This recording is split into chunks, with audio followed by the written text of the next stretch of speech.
Joining us today on our Book Talk segment, great to welcome a woman who's written a very interesting book. It's called Is Satire Saving Our Nation? Mockery and American Politics. We're joined today by Sophia McClennen. She's a professor of international affairs and comparative literature at Penn State University, and she joined us today by telephone. And Professor, thanks for joining us. How are you today? I'm doing well. Thanks for having me on your show. Yeah, good to have a chance to chat with you for a few minutes. Had an opportunity to read through the book. Kind of interesting topic to talk about satire and kind of more involved with, I guess, some of the shows that blending politics and comedy. I'm talking about the Colbert show, of course, Jon Stewart's show, and some of the others. So, interesting topic. What gave you that particular interest? Well, you know, the quick story is that I saw Stephen Colbert do the White House Correspondents Association roast of President Bush. Right. And I immediately thought, oh, something very important is happening here. And I wrote actually a book because of that on Colbert. And then since then, I started doing a lot more research on the intersections between satire and news media, and started to notice that news media is really being overtaken by satire. And so that was sort of at the heart of some of the questions we were asking in the book. It really is kind of fascinating to look at it, depending on, it doesn't matter what political views you have, it just how news and politics and now comedy have kind of blended together. I guess originally, Johnny Carson's monologue was sort of the satire of politics. Some of his jokes had to deal with that, but it wasn't hard-hitting. But now it's a lot more hard-hitting. I guess Saturday Night Live kind of picked up the mantle of that, and now it's Comedy Central for the most part, right? Absolutely. I mean, one of the kind of earlier shows that was significant was the Smothers Brothers. Sure. I don't know if your viewers or listeners will be old enough to remember them. But and Saturday Night Live was more uneven, right? More unpredictable in terms of the kind of comedy, whether it would be political or not. But you're absolutely right. The rise of Comedy Central as a major player in producing satire is significant. The other source for that is HBO, right? Because we have John Oliver now has his own show on HBO, and we've had Bill Maher on HBO too.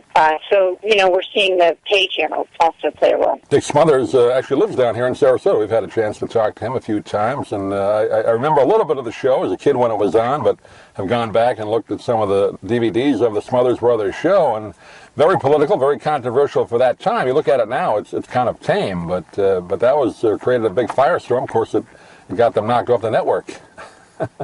Absolutely, and they used to have to vet their scripts, right? Over the trajectory of the show, they had to vet their scripts because there was so much concern over what would happen. That's one of the biggest shifts now, is that you can have Stephen Colbert be on his show and actually mock one of his sponsors like Doritos, and Doritos doesn't care, right?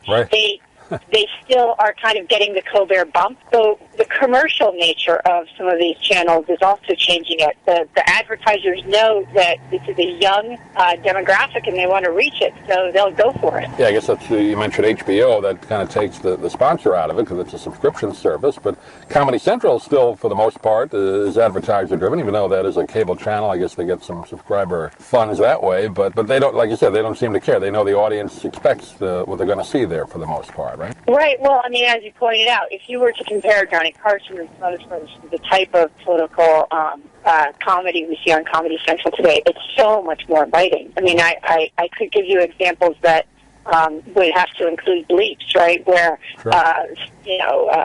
Stephen Colbert refers to Sarah Palin as a bleeping retard. It's like, okay, that could never have happened. And part of it is a longer, more complex way in which, the political discourse in our nation has gotten, let's say, a little more flip, a little more informal. So that's part of what these guys are capitalizing on. It's also, the blurry line between straight news and satire news. Yeah, that's one thing you mentioned, the bleeping out on the Jon Stewart show. Very often, he'll just say whatever he wants. The curse word is there. They bleep it out, but you know what he's saying. In the old days, you couldn't even do that because people could read the lips, and it would affect the sponsorship. The advertisers wouldn't go for that, but a lot looser nowadays.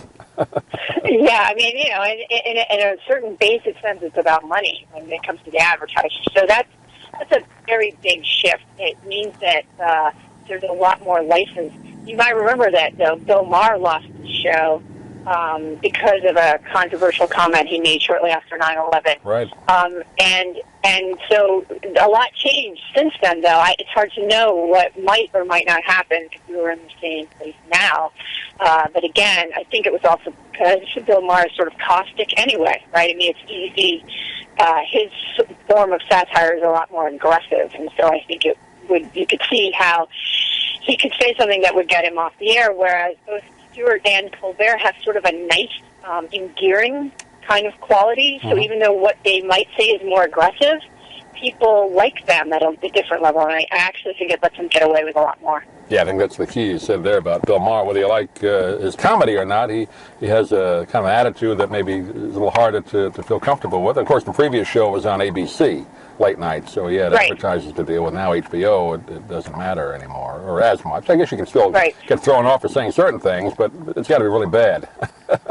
Yeah, no, you kind of sometimes have the idea that Bill Maher just doesn't like people, right? I mean, I'm not sure either. Right, but Jon Stewart and Stephen Colbert are really sincere, right? They really care about their nation. They may have opinions that folks disagree with, and they may be aggressive in their critiques, but there's a kind of warmth, right? So Jon Stewart brings on the first responders from ground zero because he's trying to help pass their health care bill. I mean, this is serious stuff for him. Stephen Colbert, it also has done a lot of work to promote vet rights, for instance. And these are things that, make people think that they're good people. What do you make of Colbert now going to take over when Letterman hangs it up? I'm assuming that's going to be in May, probably sometime right after that. Is he not going to do the same exact character? He's going to be more himself, I would think. I mean, he's been playing a character for the most part. I think most people realize that. Maybe some don't. But the Late Show is going to be different, isn't it, or the same? What do you think? Oh, no, absolutely. Very, very, very different. I'll confess that when I first heard the news, I was very disappointed because the Colbert character is a unique contribution to political discourse. He is definitely putting the character away. That's been confirmed.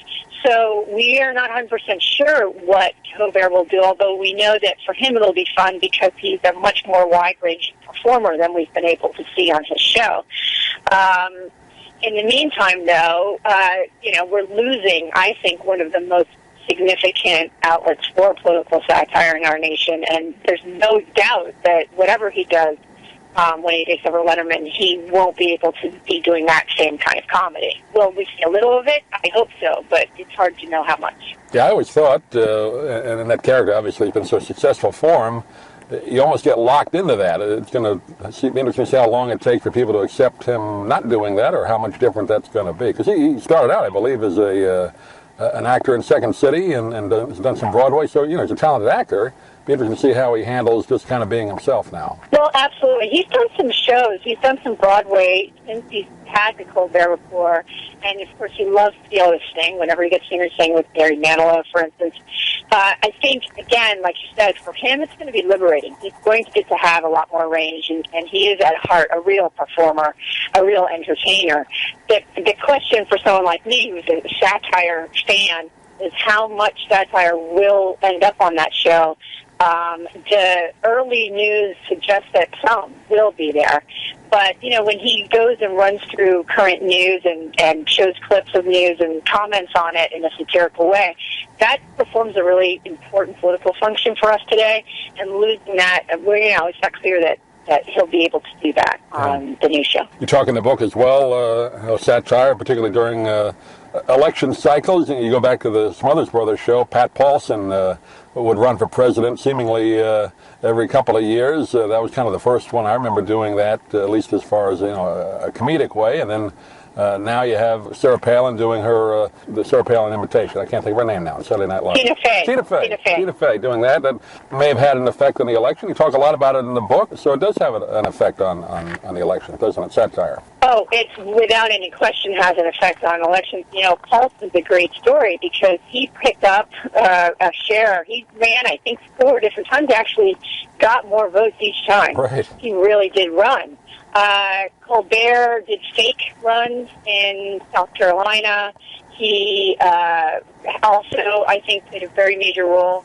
But again, like you said, playing out the Tina Fey impersonation of Sarah Palin, there's really conclusive research that shows that those impersonations were a real tipping point in people's faith in Palin as a vice presidential candidate. Of course, the Katie Couric interview was the beginning of it, but when Tina Fey literally repeated Sarah Palin's almost exact words, yeah. did it as a comedian, that was just devastating. Yeah.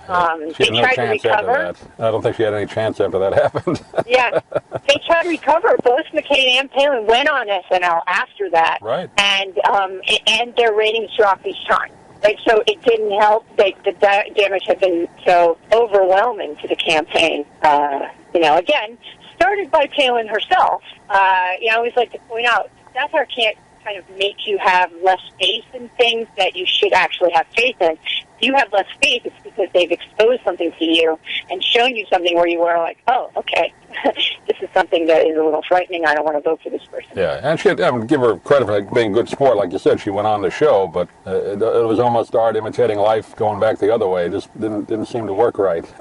It was funny, though. It was. Well, it's a great topic for a book. A lot of great insight you have. It's called "Is Satire Saving Our Nation? Mockery and American Politics." You've been talking with Professor Sophia McClennen today. And Professor, I guess it just came out, but where can people get this book? The easiest place to go is just go right on Amazon.com, put in "Is Satire Saving Our Nation," and, it's a great stocking stuffer. Do you have a website you want to direct people to, or they can contact you? They can go to SophiaMcClennen.com. Great.